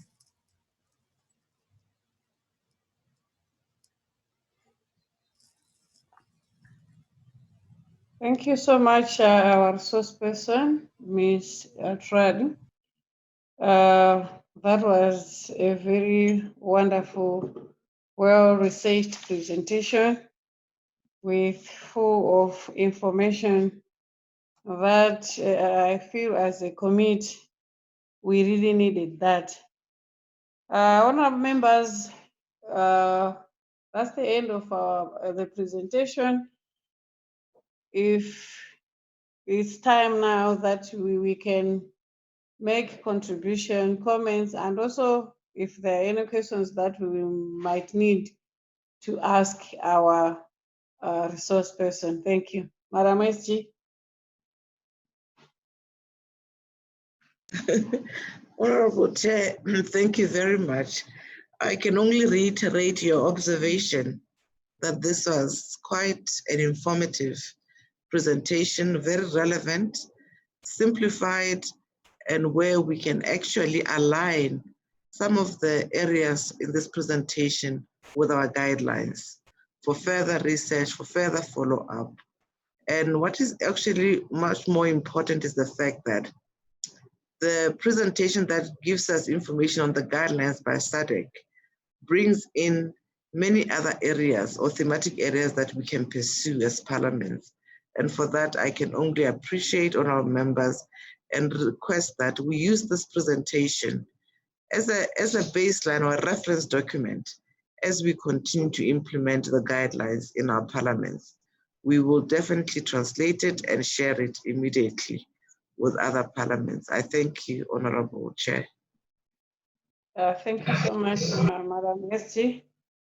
Honourable members, any comments? Do I see any hand? Zimbabwe, any comments? Mozambique? Do you have any comment? Honourable members, I don't see any hand. Madam SG, please guide. Chair, if there are no hands, I believe that that also brings us to the end. And I guess with my request, Honorable Chair, that we use the presentation as reference document, we may have more engagement or questions going forward as the members engage with the presentation at their convenient time. Ms. Trudy is available to also engage with each member state or with each member parliament. So her email will be shared in this particular presentation, and we hope that this will also open up an opportunity for one-on-one with Ms. Trudy on this particular matter. We also have, I don't know if I think that's what we can do, Honorable Chair, on this particular issue, if this is acceptable. Thank you so much, Madam SG. I think that is well noted, and I feel it's so important. So important that as member states from each parliament, you have given us an opportunity to also continue interacting with Ms. Trudy I feel she's going to be of very great help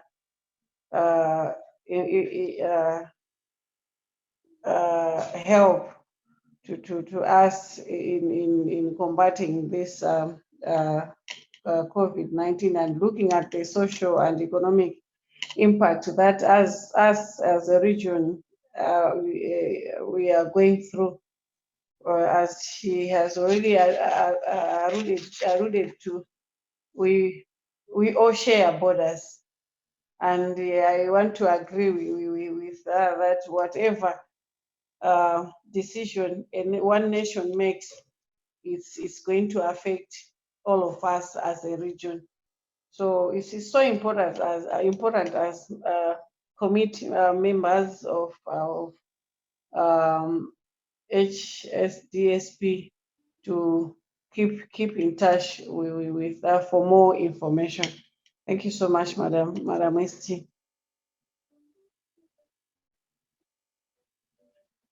Honourable members,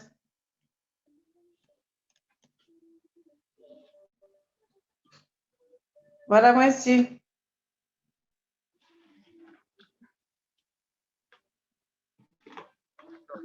Chair. It seems we have come to the end of the meeting, but we have A or B. Chair, you may pose if there are any other business before the committee before we proceed to the closing remarks. Thank you, Madam ST. Honourable members, yeah, there is we have gone through all the items on the agenda. We are now on any other business. Is there any other business that one of members would want to raise? Are you seeing any hand, Madam SG? Because I can't see any hand. I do not see any hands, Chair. So we can conclude that there is no any other business from the members.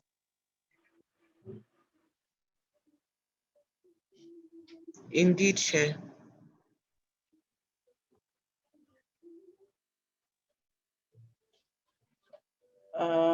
Should we proceed to now closing the meeting? Yes, Chair, indeed. All right. Thank you so much, Madam SG. Honourable members, the SADC PF Secretary General, our resource person, it's a great honor for me to make a closing statement for our meeting. Honourable members, I'm delighted to note that as a committee, we have been able to meet virtually and hold our meeting as planned. And let me take this opportunity to thank the Secretariat for their effort to facilitate the holding of this meeting. Honourable members, during this meeting, though short, the committee has discussed a number of crucial issues in relation to SRHR and COVID-19, and a report will be prepared for presentation to the plenary assembly. Honourable members, let me also express my sincere gratitude to our distinguished resource person, Ms. Trudy, for sparing her time to come and present to us. The presentation was quite informative, and consequently, as a committee, we have learned quite a lot, and we now have a clear picture on how COVID pandemic has negatively impacted on people's livelihoods in the region, especially women and girls. And more importantly, we have now been equipped with information that will assist us to make evidence-based interventions during deliberations in our national parliaments, and also here at the forum, in as far as SRHR and COVID-19 pandemic is concerned. Honourable members, Without wasting much of your time, let me declare the meeting closed and wish you all safe stay. Thank you all, honorable members.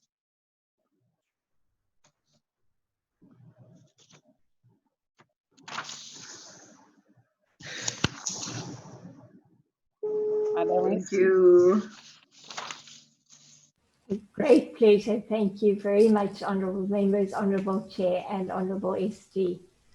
I'd Thank be you happy so to much. engage further. Thank you very much. We really appreciate. It's a great pleasure. I'm also a SADC citizen, so this is important for all of us. So we look Yes, forward yes. to working together. Thank you so much for having me. Well, thank you so much for those kind words, and we appreciate your commitment. Great pleasure. Host, kindly terminate.